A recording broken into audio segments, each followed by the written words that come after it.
And welcome to WANA Live, the reading series of the Writers Association of Northern Appalachia. I'm your host, Damian Dressick. This is your other host, Christina Fasonic. Hello, Damian. How are you this evening? I guess I could just, I know because you're sitting next to me. Yes, I'm fine, thank you. And it's a lovely evening in Northern Appalachia. It's still daylight out and it's 8:01, and that's my favorite thing. So we have a writer on tonight who is actually going to serve a couple different purposes. One, he's going to read his work, but also he's going to read. Isn't there a festival? There's a party? There's a festival this weekend. It's in Ohio. In Ohio, and we are going to learn about it in just a moment. So let me introduce our speaker. W. Scott Hanna is a professor of literature and creative writing at West Liberty University, my alma mater, yay. Among the places where his creative nonfiction and poetry have appeared are still the journal Pine Mountain Sand and Gravel and Cleaver Magazine. That's a good. I like that. I was one of them. I read that piece that Scott had in Cleaver a long time ago, and I remember this really good piece. I love Cleaver. Cool. And he is the poetry editor of the Northern Appalachian Review. So let's bring Scott out. Hey, Scott. Good evening. How are you doing? Thanks for having me on. Thanks for making time to be here. It's always happy birthday at WANA Live. Yeah. At least until I take this down. Yeah, our backdrop. It was our Run Rash anniversary backdrop. So we were just saying to the audience that the James Wright Festival is back in Martins Ferry, Ohio. And for our audience, if you don't know, the Wright Festival was an institution in Martins Ferry in the Ohio Valley for 25 years. That sounds about right. Yeah. Mm-hmm. For about 25 years, and the organizers year after year brought in major poets to celebrate Wright's work, to celebrate poetry. And I remember as an undergraduate at West Liberty University, one year we all went together to the James Wright Festival, and that was a really big deal to see other academics, but also, poets and people who love poetry all together in this space so nearby our home was a pretty big deal. So I'm glad to see that it's coming back. And I bring this up because I know that James Wright was and continues to be, his work continues to be a big influence on your work. So do you want to talk about that a little bit before you do your reading? Well, this is about 13, 14 years ago. I'm at Indiana University, Pennsylvania, trying to figure out what to do on, where to focus my dissertation on for my PhD. And I came across a poem that I hadn't read since I was an undergrad back in the mid-90s. It was a James Wright poem, and it basically brought me back home. And it's when I came across that poem working on a paper in that class that I decided to focus my dissertation on contemporary American place poets. So my dissertation is comprised of a handful of different regional poets from different regions around the United States, and James Wright is one of them.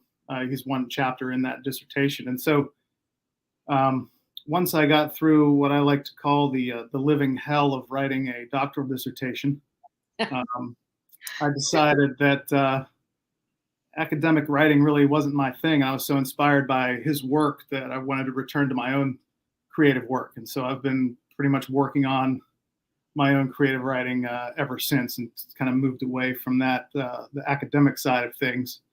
And fortunately at West Liberty, I'm able to teach as one of the creative writing teachers there, but also teach literature too. So it's a great gig for me there. But James Wright really was the inspiration for me to get back to my own creative work. That's an awesome story. I love that. And he's, 15 minutes away from Wheeling. And of course, West Liberty is sort of in Wheeling, sort of, but very close by. So I will stop talking and let you do your reading. We'll see in a few minutes. Oh, thanks, Christine and Damian. It's a great pleasure to be here on the show. The the first James Wright selection I'll read. I have 3 James Wright poems I'll read tonight, and then 3 of my own that are sort of inspired by James Wright, but also the whole idea of thinking about how place informs our poetic imagination, our identities, and sense of self. This first one is the one that I was just talking about that brought me home during graduate school and was a major focus in my doctoral dissertation, but it was a poem that really speaks to James Wright's kind of mixed emotions and attitude toward writing about the Ohio Valley. And we were fortunate to have Crystal Wilkinson on as our Hughes lecture guest last week on campus at West Liberty, and she talked to my creative writing students about writing what haunts you.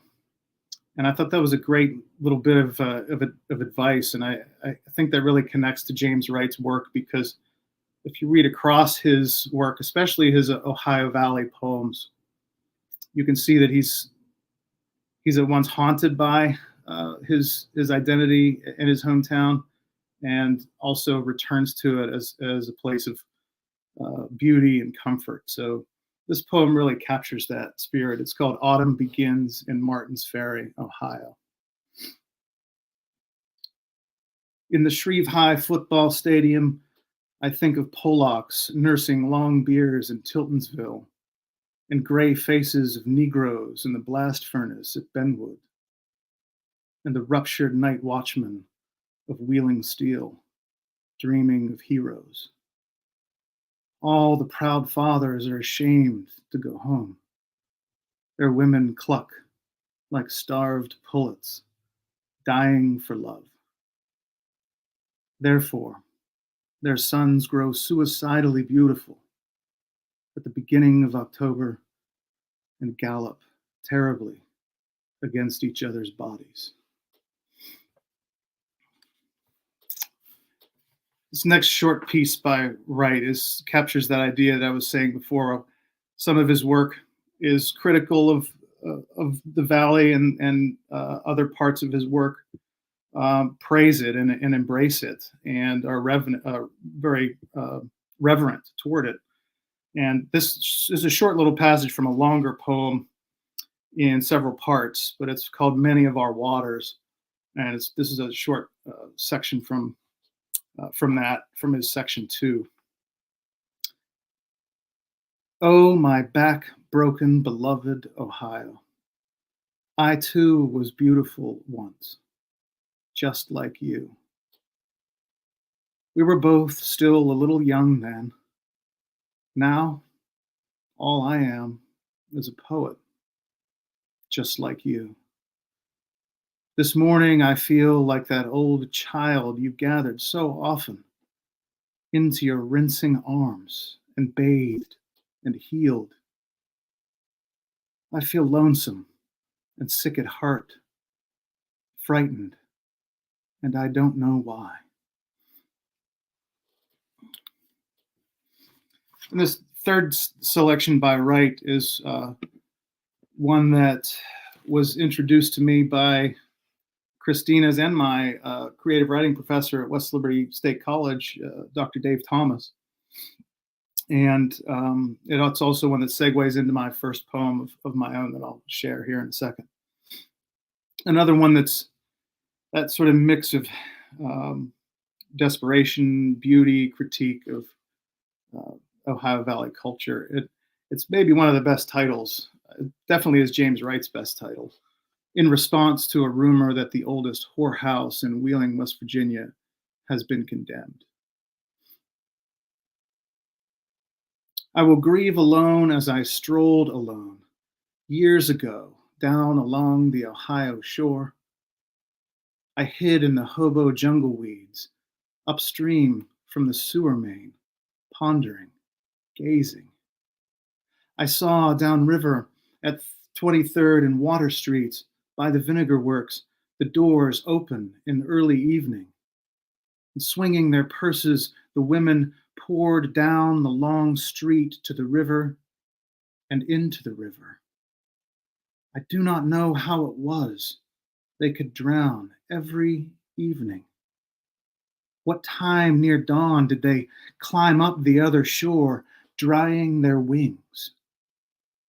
For the river at Wheeling, West Virginia, has only two shores, the one in hell, the other in Bridgeport, Ohio.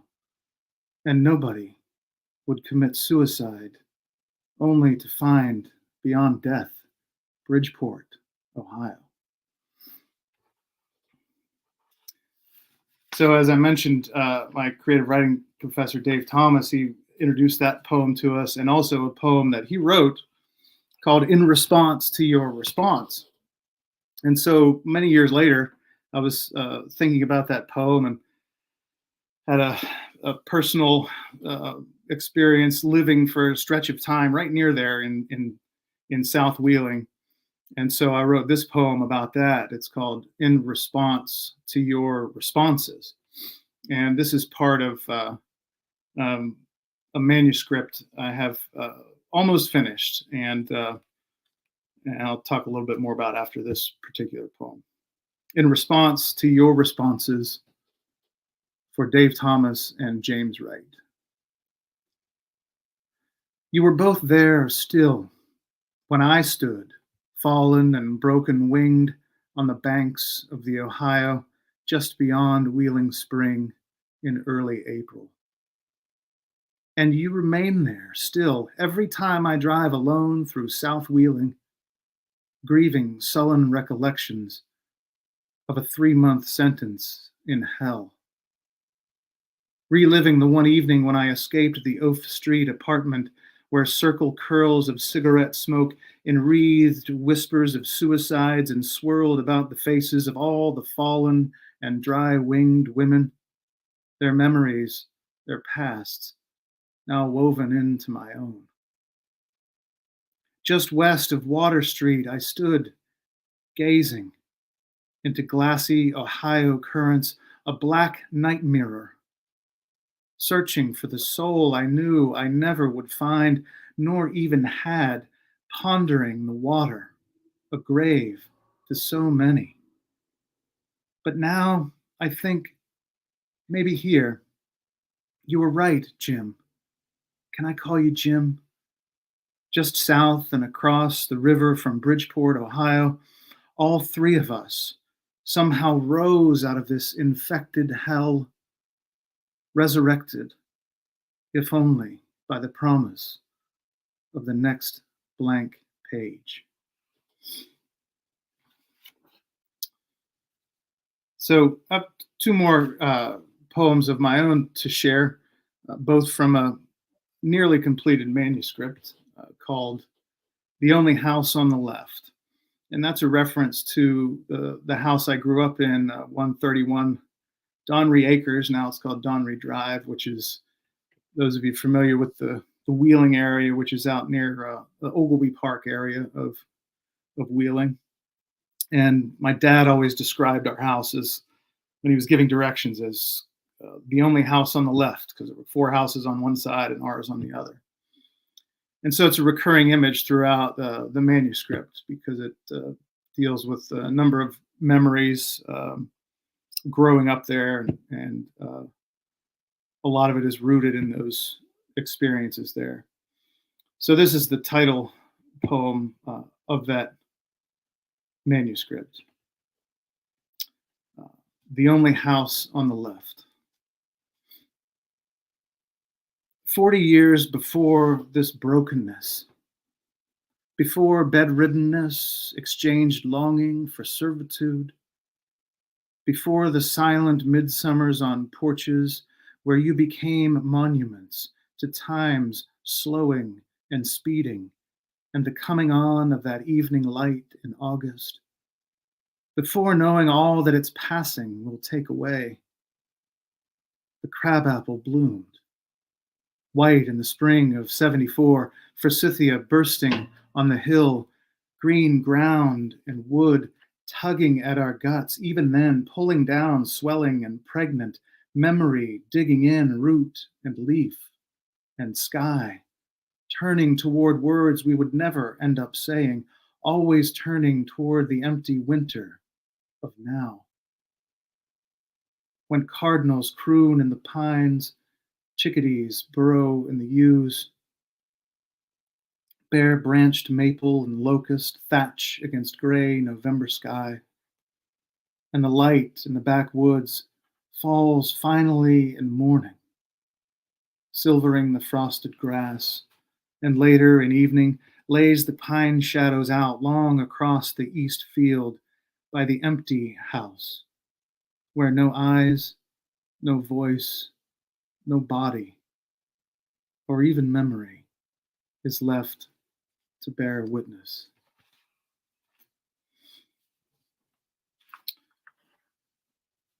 And this final poem I'll share is one of those sort of memory poems about an important moment in my life.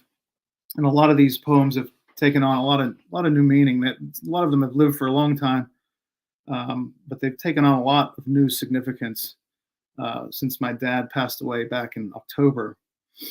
And I think as writers, all of us as writers, I think have that moment that we can remember that really inspired us about writing or literature. And, you know, for me, it was a young high school student, I think maybe sophomore or so age, high school. And it was my dad, who was an English professor, teaching me how to read Shakespeare. And this is a poem about that. It's called When the Sea Made Sense. Over the night sounds consuming the backwoods, cicadas chorusing through the screen, in a full voice, measured, young and strong, embodied in the master bedroom of the only house on the left. My father reads to me. In a pool of lamplight, the book lies open, yellowed, brittle pages, faded black pen scrawls all through the margins of Lear and Hamlet. Trying to hide his sudden weeping beneath something beyond the real pain he does not yet know, something beyond fear and failure, beyond even his own son who sits listening, absorbing every letter shaped to sound, every sound shaped to word, unearthing the buried heart of a young father. He stumbles on through Cordelia's death and the rest of silence. This had to be the moment when the sea finally made sense.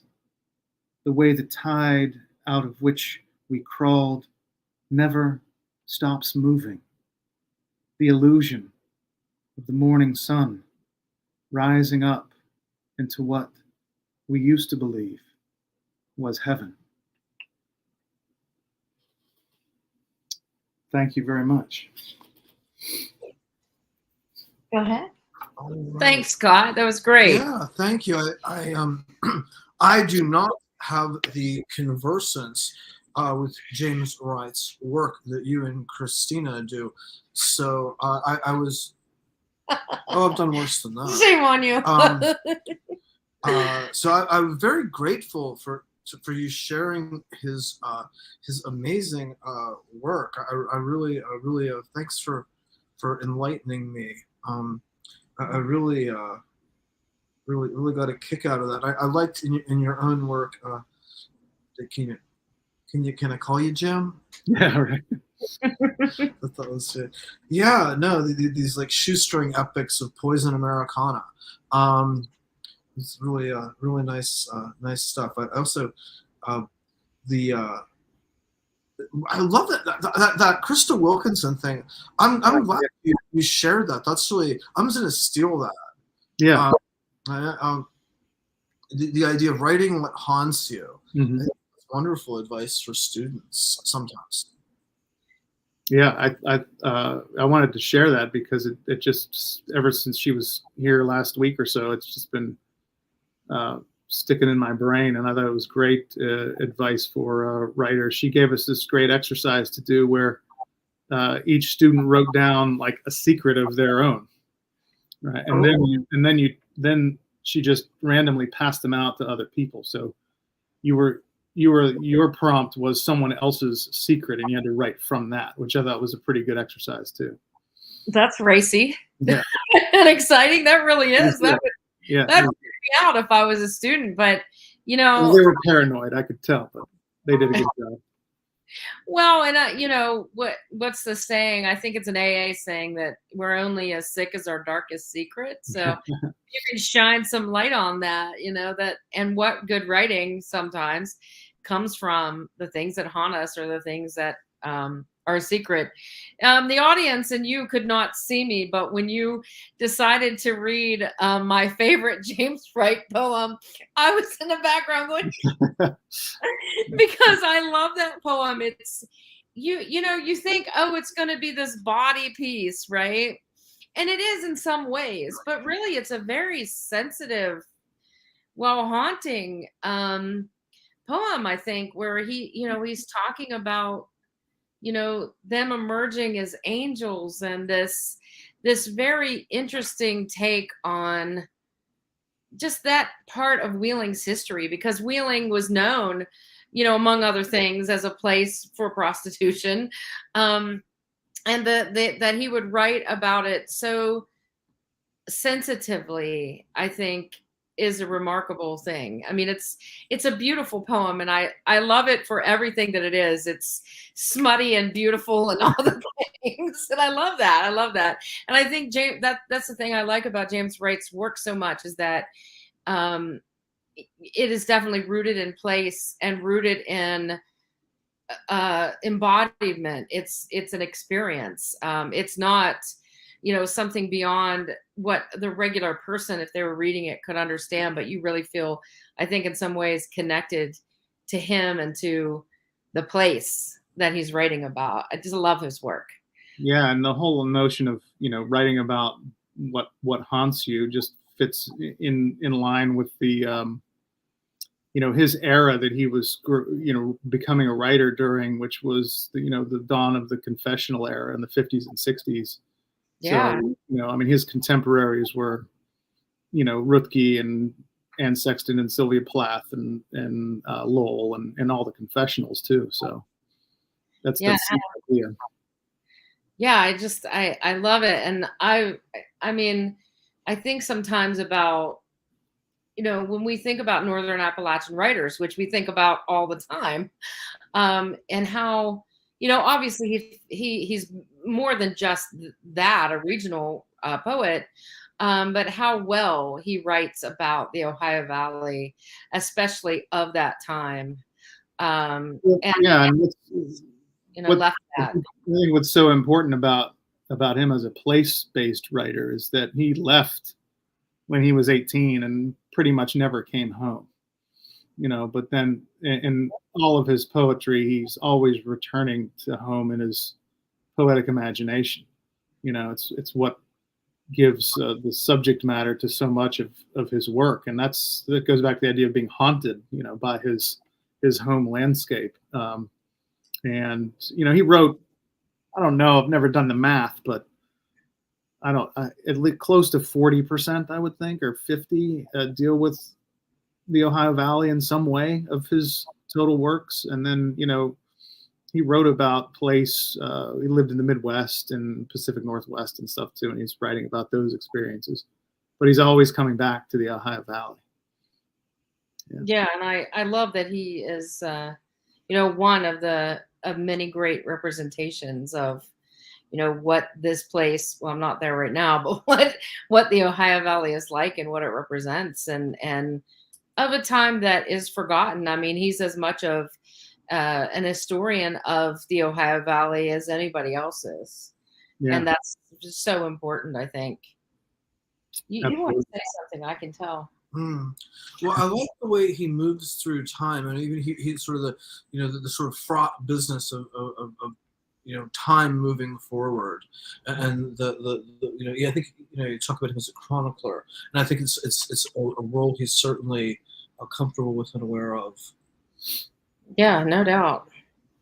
So tell us more about your work, Scott. I mean, what's next for you? What are you working on? You said you're working on a book? Yeah, no, almost finished. Yeah, it's almost just fine tuning, sequencing things, and trying to get the last few pieces put in there. So just yeah, I mean, I pretty much summed it up during the reading. So well, and as fellow professors and writers ourselves, we know how hard that is to get work done when you're helping other people become writers too. So yeah, and going to soccer practice and baseball games and track meets and all the things, all that dad stuff too. Yeah, for sure. Yeah. Well, we are so glad that you came on tonight. This was wonderful. It was fun. Yeah, and we hope that people will come out to the James Wright Festival. We're gonna be there. We will definitely be there, and we look forward to learning more about James Wright's work because a biography of his life, the biographer will be there, and a number of other people will be able to speak more. I heard there's a workshop, and there's an open mic, and an open mic. There's gonna be music. And music, and there's some great little places around the Martins Ferry Library. Oh, you have it. Oh, wow. Yeah. Fantastic. It's a wonderful biography. Yeah, it's fantastic. So Jonathan Blunk will be there. Is he keynoting or something? I think maybe, or yes, he's doing a presentation, I think at 10 or 11 o'clock. 10 to 11, I think. Yes. On Saturday. It's coming Saturday. Yeah, so we're looking forward to it, and maybe if your games get rained out, we'll see you there too, Scott. It's a win-win for me. Either way. Yeah, right. For sure. All right. Oh, we do. We have a comment. Oh, it's from your sister. Oh, she says fantastic. Of thanks, course. Chris. She's my one and only fan. Oh, that's not true. All right. Well, thank you again, Scott, for being on the show. And thanks to everybody for watching. We have a new writer on next week who will be talking about the Denora smog. He has a brand new book out from the University of Pittsburgh Press. And I'm really looking forward to us having a conversation with him about that. So we'll see everybody next week. Thanks a lot. Good night. See you.